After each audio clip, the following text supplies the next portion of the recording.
Good morning. जय मसीह की सभी को। आज के डिवोशन का विषय है परमेश्वर हमारा उद्धार करता। परमेश्वर हमारा उद्धार करता ना। आइए हम वचनों से देखते हैं। इफिसियों 2:8 कहता है, क्योंकि विश्वास के द्वारा अनुग्रह ही से तुम्हारा उद्धार हुआ है, और यह तुम्हारी ओर से नहीं वरन परमेश्वर का दान है ना। विश्वास के द्वारा अनुग्रह से ही क्या हुआ है? हमारा उद्धार हुआ है। हमारा और आपका विश्वास से अनुग्रह के द्वारा हमारा और आपका उद्धार हुआ है ना। परमेश्वर के अनुग्रह के द्वारा हमारा उद्धार हुआ है, और ये प्रभु का दान है हमारे लिए ना। ये आपके और हमारे लिए प्रभु यीशु मसीह का बहुत ही बड़ा दान है ना। परमेश्वर इस जगत में आए मनुष्य बन के आपके हमारे लिए ना। उन्होंने अपना बहुमूल्य लहू बहाया, कोड़े सहे आपके और हमारे लिए, और हमारे सारे पापों को लेकर उस क्रूस पर टंगे, उस क्रूस पर जान दिया ना। उस क्रूस पर जान दिया और उन्हें गाड़ा गया ना। उन्हें गाड़ा गया और तीसरे दिन एक नए सिरे से उठे ना।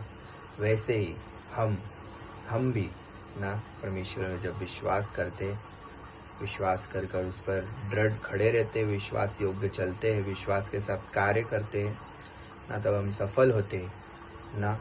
और जब हम बपतिस्मा लेते हैं ना, तो जब हमें डुबाया जाता है पानी के अंदर ना, पुराना सा पापी स्वभाव या जो भी चीज़ें हैं ना, वो पीछे छोड़कर जब हम पानी के बाहर आते हैं, हम एक नए सिरे से, एक नए उमंग से एक नए जीवन में प्रवेश करते हैं ना।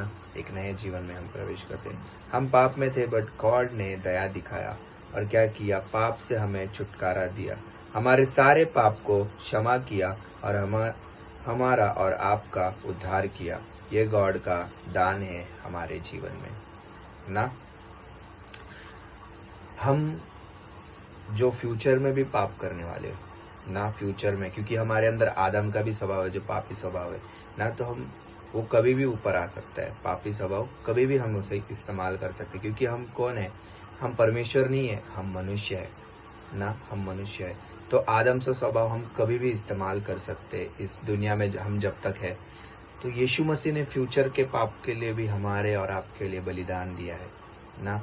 आपके और हमारे लिए बलिदान दिया है, फ्यूचर के पाप के लिए भी।